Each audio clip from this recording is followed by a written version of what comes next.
Hola, ¿qué tal? Buen día, mi nombre es Teresa López.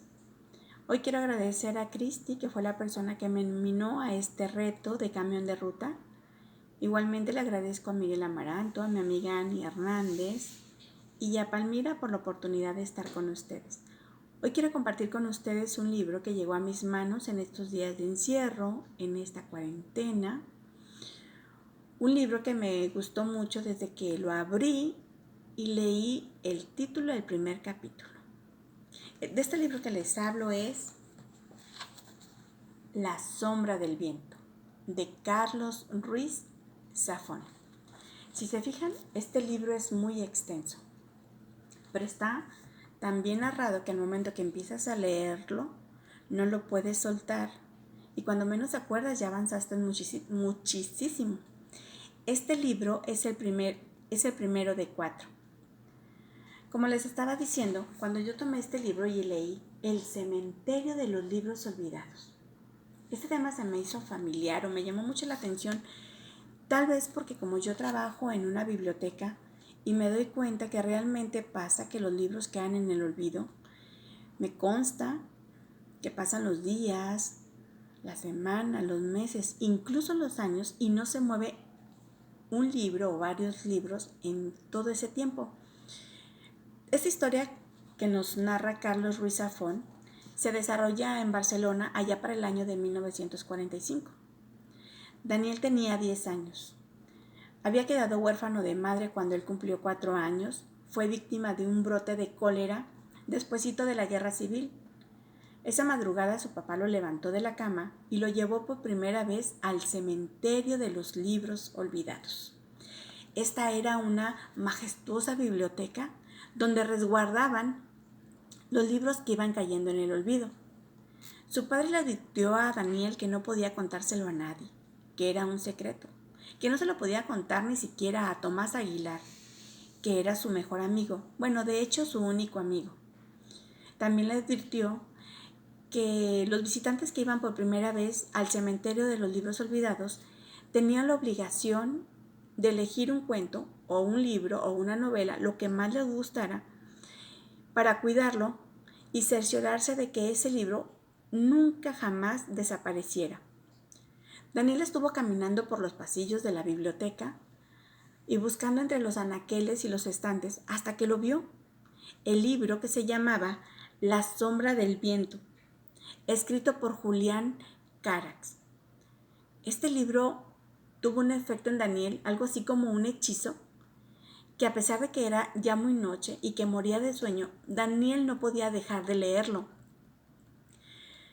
Fue tanto su encanto por esa historia que Daniel quiso seguir leyendo historias y libros de Julián Carax, pero entre más buscaba esta literatura se daba cuenta que no había, que el único libro que existía de ese autor era el que él tenía, era el único ejemplar existente, él tenía el último.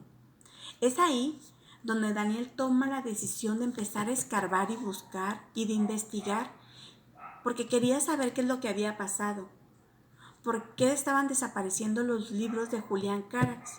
Así es como descubre que alguien, que no sabemos quién fue, quién era, se empeñaba en destruir y quemar todo el trabajo del escritor.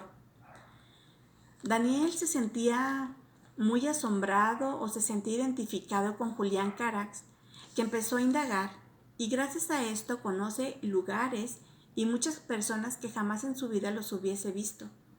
Ahí mete sus narices donde nadie lo llama y comienza a desenredar la maraña de muchas historias, de secretos, de misterios, de amores, de miedos, de muertes, de intrigas, de traiciones, de amistades y un sinfín de personajes. Que por cierto, hablando de ellos, he de confesarles que me enamoré de Fermín Romero de Torres.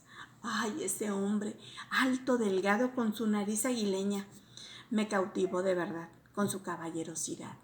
Era tan gracioso que me hacía reír mucho, pero también me dolía su dolor, me dolía su miedo, me dolía todo lo que le pasaba a él y lloraba. De verdad, derramé lágrimas por Fermín. Me encantó y admiré tanto el amor y la lealtad que este hombre tenía, que quise ser su Bernarda, de verdad. Yo quería ser la novia de Fermín Romero de Torres. Y así como amé a Fermín, también llegué a odiar a un desgraciado maldito, ¡uy!, a Francisco Javier Fumero, que era tan despreciable, horroroso, traidor, corrupto y sobre todo asesino. Pero bueno, así como esos dos personajes que les acabo de comentar, hay otros, bastantes, que cada uno tiene su esencia y tiene su historia y se van entrelazando entre sí. Es por eso que los invito a que lean La sombra del viento. También déjenles comento que estuve escuchando en una entrevista que le hicieron a Carlos Ruiz Zafón y dice que su libro tiene todo lo necesario para recrear una película en la imaginación sin necesidad de que pase la pantalla grande. A lo cual yo considero que es una gran decisión que no lo permita que lo lleven o que la conviertan en película, porque en las películas se pierden los mínimos detalles que le dan ese sabor a la novela. Definitivamente, este es un libro que tienen que leer antes de morir.